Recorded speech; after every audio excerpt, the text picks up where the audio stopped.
ஹாய்ங்க, இன்றைக்கி சேனக்கிழங்கு கிரேவி செய்ய போகிறோம். அதுக்கு தேவையான பொருள் என்னென்னு பார்த்துக்கலாம். பாருங்கள், மிளவா, கொத்தமல்லி, ஜீரகம், மிளகு சேர்த்துருக்கேன். பட்டை, கிராம்பு, சோம்பு எல்லாம் எடுத்திருக்கேன். 2 காஷ்மீரி மிளகா எடுத்திருக்கேன். 1 வரமிளகா எடுத்திருக்கேன். இதெல்லாம் சேர்த்துக்கலாம். நம்ம எண்ணெய் சேர்க்காம வறுத்துக்கலாம். கொஞ்சம் கசகசா சேர்த்துக்கலாம். பாருங்கள், இந்த மாதிரி நல்லா வெடித்து வரணும். இப்போ நல்லா வறுத்தாச்சு. சின்ன வெங்காயம் சேர்த்துக்கலாம். எண்ணெய் சேர்த்துக்கலாம்.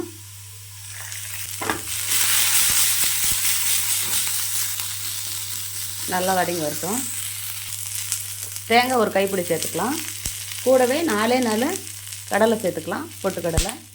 ஒரே ஒரு தக்காளி சேர்த்துக்கலாம். இதெல்லாம் நல்லா ஆற வச்சு அரைச்சிட்டு வந்துடலாம். பாருங்கள், சேனக்கிழங்கு இந்த மாதிரி நல்லா கட் பண்ணி எடுத்து வச்சுருக்கேன். உப்பு சேர்த்துக்கலாம். இது கூட கொஞ்சமாக மஞ்சத்தூள் சேர்த்துக்கலாம். இது நல்லா கொதி வரட்டும். நல்லா கலந்து விடுங்க. ஒரு அரை வேக்காடு வரட்டும். ஒரு அரை பாதம் வெந்தோட்டி நம்ம மாற்றிக்கலாம். நல்லா வேகட்டும். இது வெந்துருச்சு. இப்போ இதை நம்ம எடுத்து வடித்து வச்சுக்கலாம். கடையை வச்சாச்சு. எண்ணெய் சேர்த்துக்கலாம். இப்போ சேனக்கிழங்கு சேர்த்துக்கலாம்.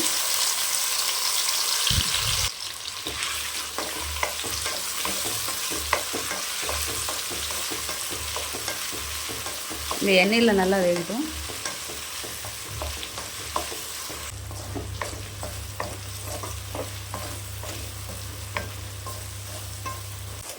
இதை நல்லா வறுத்தாச்சு.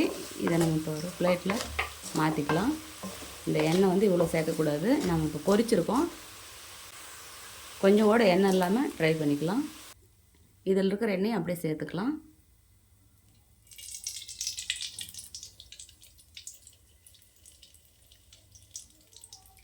கடுகு உளுத்தம் பருப்பு போட்டுக்கலாம். இது கூட இஞ்சி பூண்டு பேஸ்ட்டு போட்டுக்கலாம். நான் அரைச்சி போடல, தட்டி தான் சேர்த்துருக்கேன். அது நல்லாயிருக்கும். இந்த மாதிரி சேர்த்துக்கலாம். இது கூட மட்டன் மசாலா, கறி மசாலா 2 சேர்த்துக்கலாம். இந்த எண்ணெயிலேயே நம்ம இந்த அரைச்சி வச்ச அவங்க சேர்த்துக்கலாம்.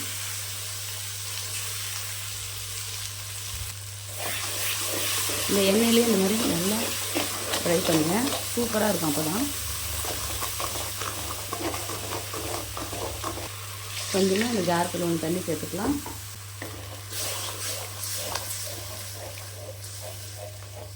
இப்போ சேனக்கிழங்கு சேர்த்துக்கலாம். நமக்கு வந்து இன்னும் கொஞ்சம் தண்ணி வேணும். அதனால் நம்ம கொஞ்சம் தண்ணி சேர்த்துக்கலாம்.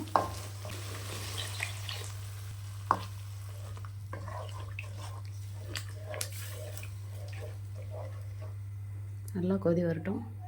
சூப்பராக சேனக்கிழங்கு கிரேவி ரெடி ஆயிடுச்சு. இதேமாரி நீங்களும் உங்கள் வீட்டில் செஞ்சு பாருங்கள். செஞ்சு பார்த்துட்டு எப்படி இருக்குன்னு எனக்கு ஒரு கமெண்ட் பண்ணுங்கள், லைக் பண்ணுங்கள், ஷேர் பண்ணுங்கள், ஒரு சப்ஸ்கிரைப் பண்ணிடுங்க. பாருங்கள், சாஃப்டாக வெந்திருக்கு. செம்ம சூப்பராக இருக்குது. இதேமாதிரி நீங்களும் உங்கள் வீட்டில் ட்ரை பண்ணி பாருங்கள்.